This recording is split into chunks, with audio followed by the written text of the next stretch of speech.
referral that was made by Honorable Adams, correct? Correct. And Honorable Adams made that referral in terms of Section 27, is that correct? Correct. Now, when was this referral authorized?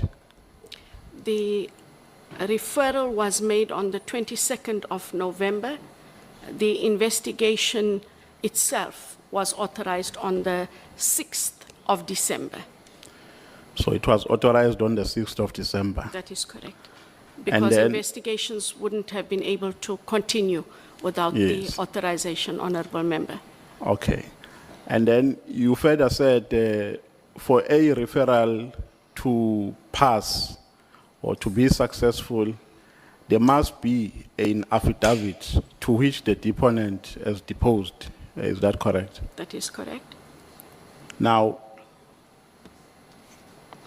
in this referral that was made in November 2024, on the 21st, was there any affidavit attached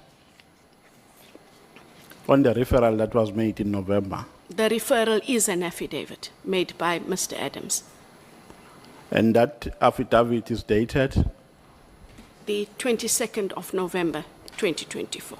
Do you have it in your possession? No, I don't. Don't you think it was going to be important for you? Because another problem which I have with your statement is that documents which are relevant have not been attached. Not only because to some of us, documents are helping us to cross-reference and to see if there is corroboration between your statements and the attachments that are relevant to your statement.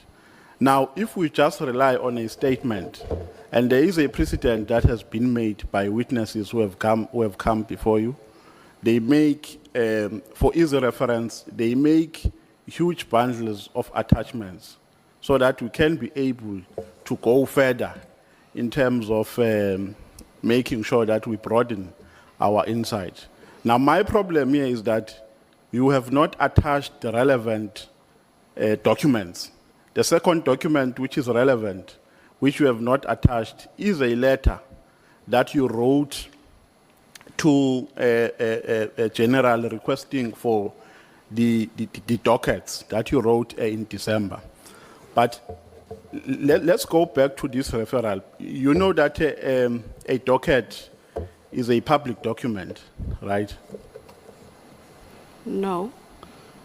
Would you agree with me if I say to you, the affidavit of Honorable Adams is dated the 6th of January, 2025.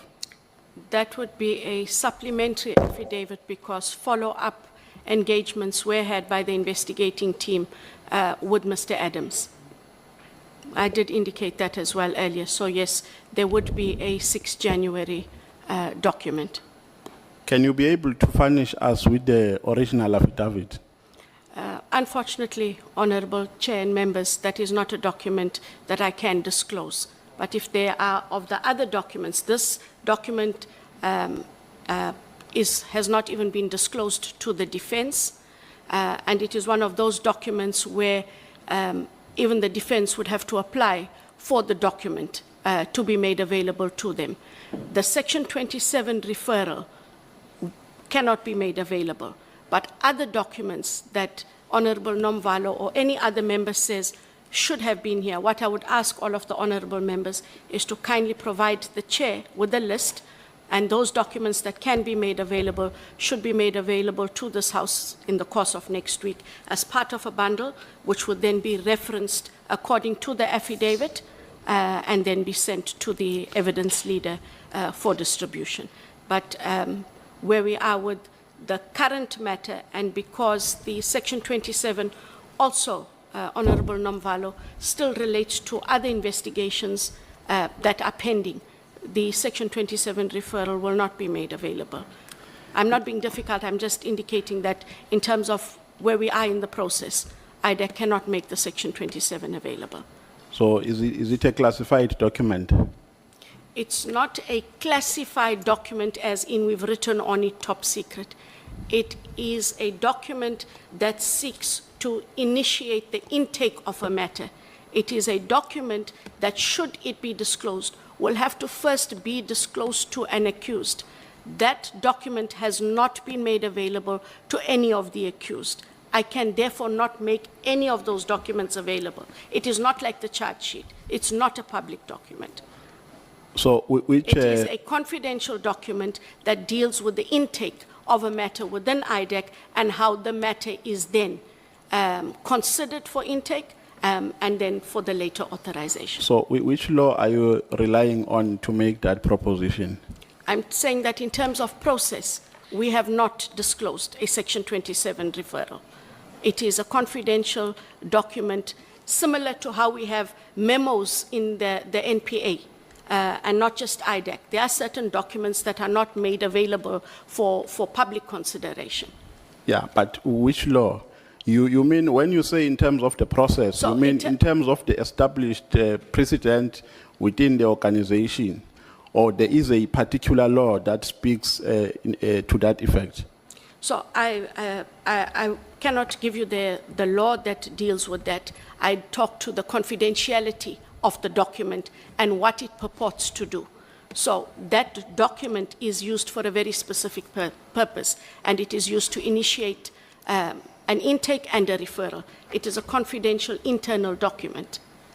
Yeah, no, if that is the case, then I think I am left helpless, but I will just put this proposition to you. The affidavit that have been exposed to is not a supplementary affidavit. A supplementary affidavit is an affidavit that makes notes of the content of the original affidavit and continues with the supplementary content that is contained in the supplementary affidavit.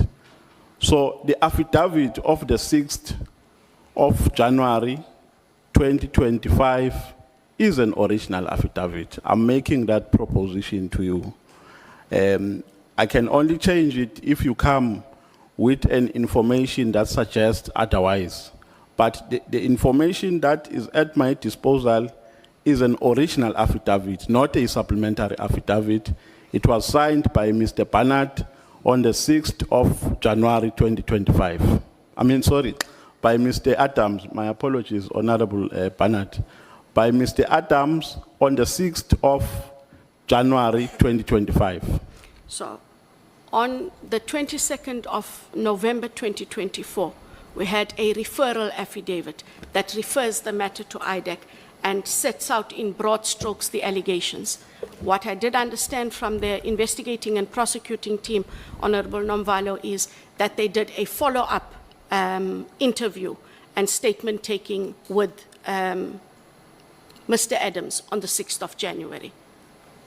So I've called it a supplementary affidavit because it was a follow-up affidavit. I'm not disputing what you have. They may not have written it as a supplementary affidavit. So what was it supplementing? So as we've gone through this process, also in MK15, what was being raised is what was in those dockets was not enough for one to decide. So for the further investigations to take place, a follow-up interview was held with Mr. Adams on all of the various matters to be able to get clarity and to be able to get more substance, which is what the investigating team sought to do.